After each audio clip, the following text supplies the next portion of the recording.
السلام عليكم البنات، كي دايرين؟ لاباس عليكم؟ هانيين؟ نتمنى تكونوا بخير وعلى خير. مرحبا بكم معايا فيديو جديد.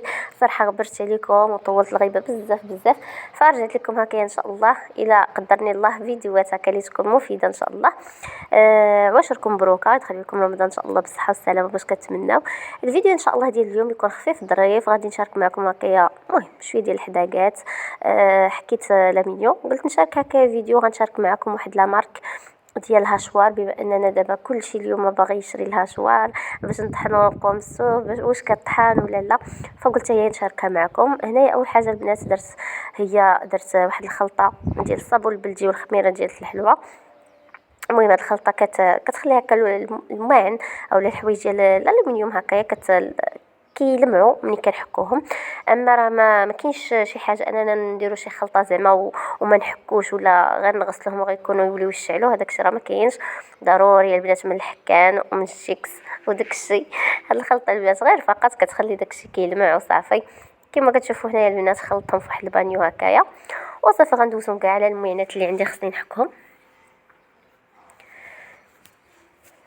صافي. المهم البنات هي راه كنحكوا المعينات، ولكن راكم عارفين ملي كيقرب رمضان ولا ملي كيقرب العيد ولا ضروري كنجبدوا الروينه وخصنا نخملوا، خصنا باش نحسوا بانه راه حنا وجدنا وجدنا لرمضان ولا وجدنا العيد ولا ما عرفتش المهم كاع العائلات المغربيه هكا. ايوا المهم الحمد لله على كل حال، الله يدخل علينا ان شاء الله هذا رمضان بالصحه والسلامه ان شاء الله يا ربي. هنا كنكمل كامل البنات هذيك الخلطه هكا ديال الصابون البلدي، كندهنها المعينات كاملين وكنخليهم هكا، خليتهم شويه ومشيت كملت شقايه، ومن بعد عاد رجعت حكيتهم البنات حتى ساليت جميع الدار وداكشي وتغدينا وعاد حكيتهم صافي. هنا البنات الحك البنات الحك يا ما تحك باش الماعن يرجعوا. ما كاينش البنات هذاك الشيء ديال المهم بزاف كنشوف القنوات لا واه خلطه تهنيك لا هادي لا، ما كاينش البنات داك الشيء اللي تهنيك وما يديك. البنات هما اللي كيهنيوك من الوساخ وداك الشيء اللي كيكون هنا. البنات راني ساليت ما شاركتش معكم كلشي لان راه كلشي كيعرف يحك لامينيو. انا بغيت ندير لكم هكا واحد الفيديو خفيف ظريف وصافي، وهكا نديروا الحماسه. انا كيعجبني بحال هاد الفيديوهات تتكوني عكزانه كتنوضي تشقاي وكتنوضي تجبدي ديري شنو عندك. المهم نجبد لكم الروينه وصافي. هنا البنات حكيتهم صافي خليتهم هكا ينشفوا كما قلت لكم، كيعطيهم داك الصابون البلدي واحد اللمعه.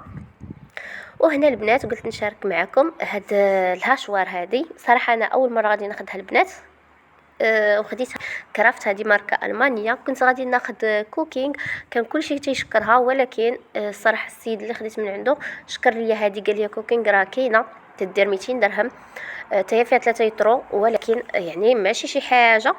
هذه البنات خديتها ب 100 درهم، خلاها لي ب 280 درهم فيها، ولكن ماركه زوينه وتطحن مزيان. البنات انا عاد غنجربها ونقولها لكم ان شاء الله واش كطحن مزيان ولا لا. المهم كما شفتوا هنا فيها الكاس ديال الزاج، حتى هذه راه 3 يطرو 1500 واط، وفيها هذا ديال اينوكس، وفيها الماس هنايا البنات بزاف ديال الماس شي عرفلاحو وصافي. يا البنات هذا ما كان. المهم كما كتشوفوا فيها هاد لاسباتول فيها، المهم هذه ما عرفت قالك جديده ديال الثومه، ما عرفتش واش كتهرمش الثومه ولا كطحن الثومه، انا ما عرفتهمش ديالاش. المهم البنات غير بغيت نطلع لكم بهذا الفيديو هكايا خفيف ظريف، وان شاء الله نتلاقاو في فيديو جديد باذن الله.